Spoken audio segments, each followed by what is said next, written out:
President Bush would frequently ask, nearly daily, he'd ask himself, why me? Why was I spared?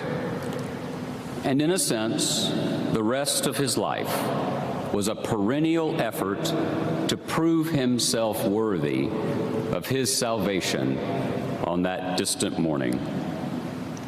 To him, his life was no longer his own.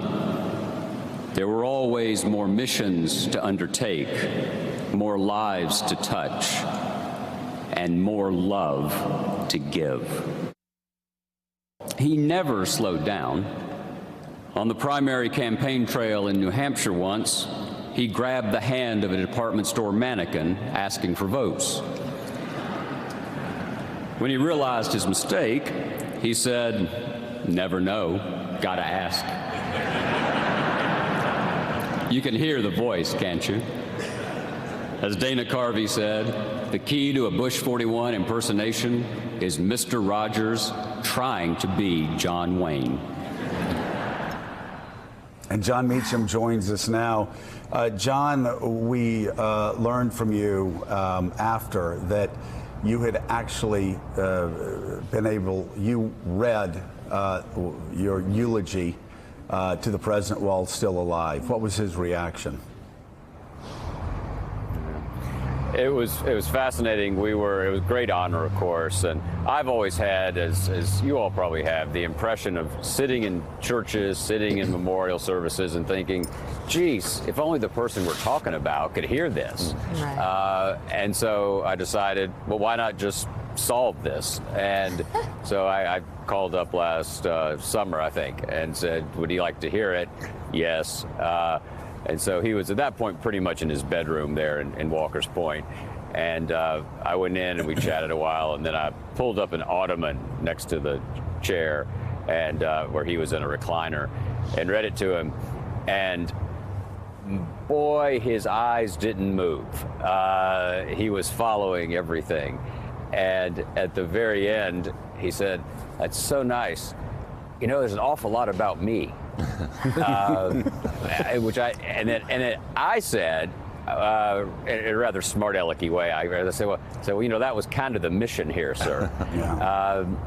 But it was a great honor. I know Prime Minister Mulrooney did the same thing on a different trip, and you know, it's just it was fascinating yesterday because it is, of course, the passing of an era, but he was so vibrantly alive, even into his 94th year. You all know this. He had that enveloping charisma. You know, you always felt. Bill Clinton once said, "There's something about George Bush that makes you want to be a better man." And I think, if anything, right now the country is experiencing that to an extraordinary degree all throughout the country. John, we knew this day was coming, and yet. Despite all the time you spent with the Bush family, all the time you spent studying this man, are you surprised, and is the family surprised by the degree of the outpouring of respect and admiration that this country and the world has poured on George H.W. Bush's life and memory? You know, this may sound saccharine, but has the virtue of being true. I don't think surprise is the word. I think grateful is the word. You know, you've known him forever. We've all thought about him and studied him, and I think particularly in recent years we've longed for a guy who would in fact put the overall good ahead of his own personal issues. And this is not about the incumbent. It is possible, by the way, in America to have a conversation about someone and it not be about the incumbent president. And to me, just one other point on this, for people who might be getting tired of the encomiums and think it's all maybe overboard or whatever, I believe as strongly as I believe anything that George H.W. Bush is as interesting for his imperfections as he is for his virtues, because we learn far more from sinners than we do from saints, which is a damn good thing given the relative proportion of the two in the population. And if you create these unreachable heroes, they lose the capacity to teach. And so George Bush will be the first to tell you, as he said, politics is not a pure undertaking. Not if you want to win, it's not.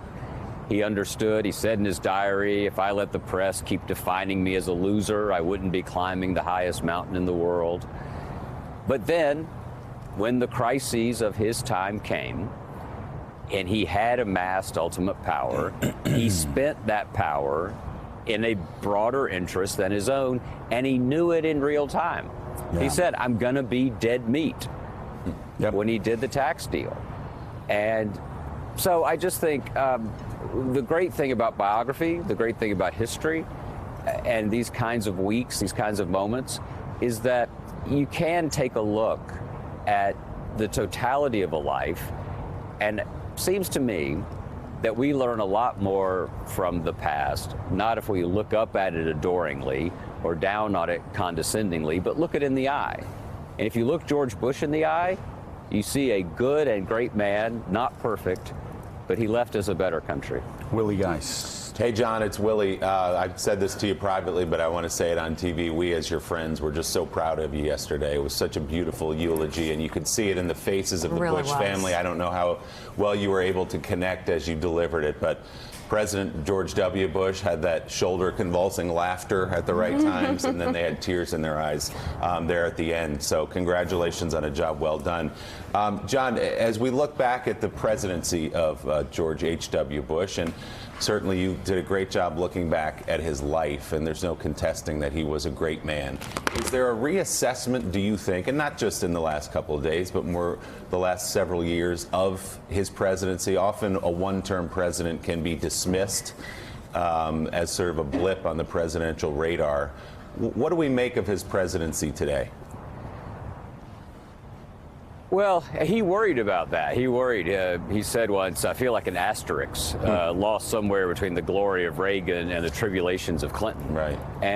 But I think it has happened. Our friend Michael Beschloss has a great rule, which is it takes 25 to 30 years to figure out what's history and what's journalism. And if you think about it, in the fall of 1992, only 37% of Americans wanted to keep George Bush as president.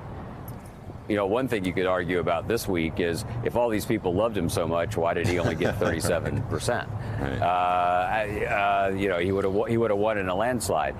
But the things that, and this was, he knew, I think, and Mrs. Bush knew this too, that the things that were costly in real time were going to be beneficial in retrospect. So, the tax deal in 1990, the rhetorical restraint at the end of the Cold War, refusing to go to Berlin in the fall of 1989. There were people in that cathedral yesterday who had been pounding on him, saying he was out of touch, he didn't understand the drama of the end of the Cold War. How could a guy not understand the drama of the end of a nuclear standoff who'd been shot down out of the sky when he was 20? What he did is he actually managed to put a broader interest ahead of his own and our interest first, which was let Mikhail Gorbachev have some room to breathe. Yeah. It's a code that began, and if you have any doubt that character is destiny, the George H.W. Bush, who at Andover helped a kid who was being bullied, saying leave the kid alone, pulled a kid out of a barrel who was stuck in it and on the obstacle course race because he didn't want to embarrass the kid by running past him.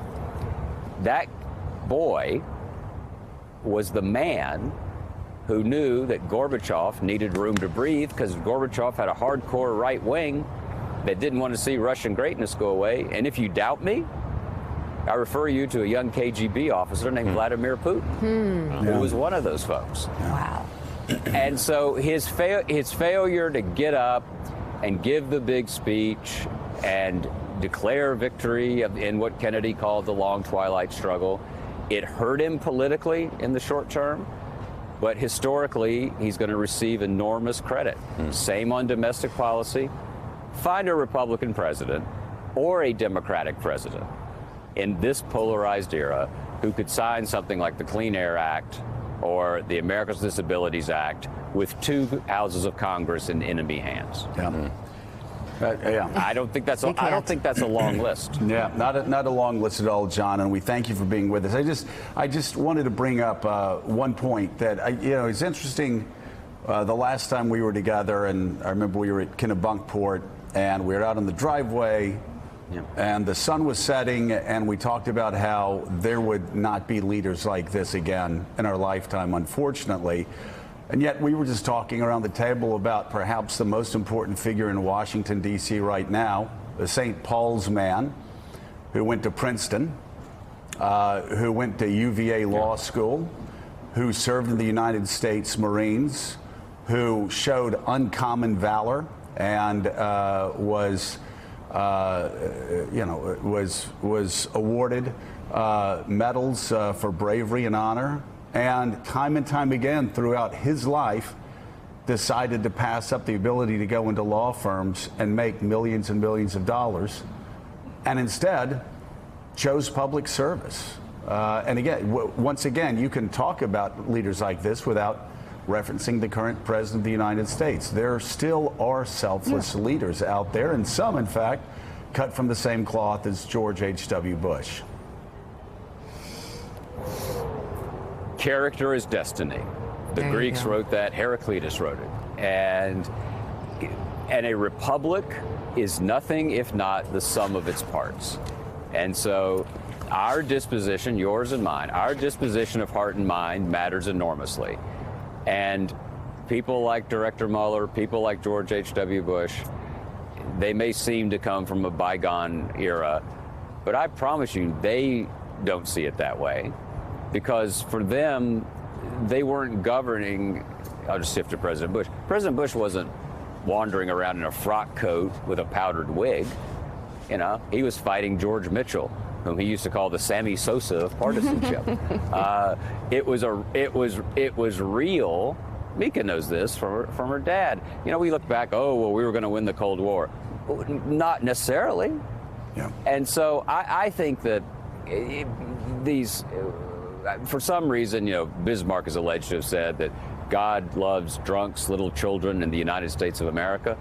And I think, as you know, I think we're going to come through our current crisis because I believe ultimately that the institutions created by James Madison and given life and form by people like Eleanor Roosevelt and Franklin Roosevelt and Rosa Parks, and Elizabeth Cady Stanton and Ronald Reagan and George Bush, I think those institutions are far stronger than the storms we face.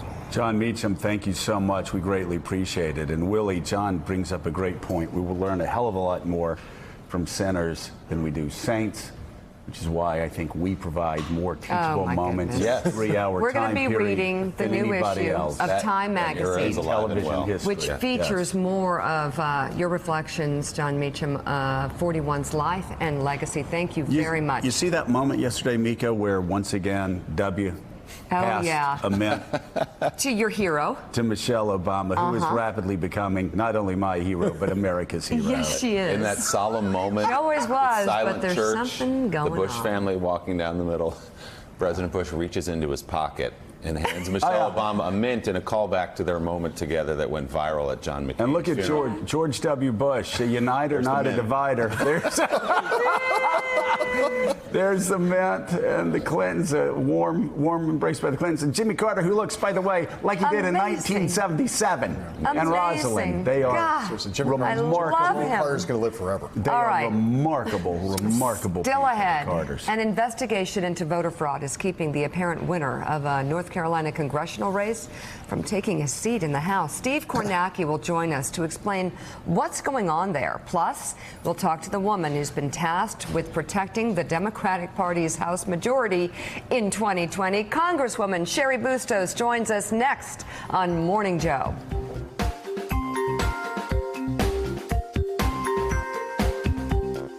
Thanks for checking out MSNBC on YouTube, and make sure you subscribe to stay up to date on the day's biggest stories. And you can click on any of the videos around us to watch more from Morning Joe and MSNBC. Thanks so much for watching.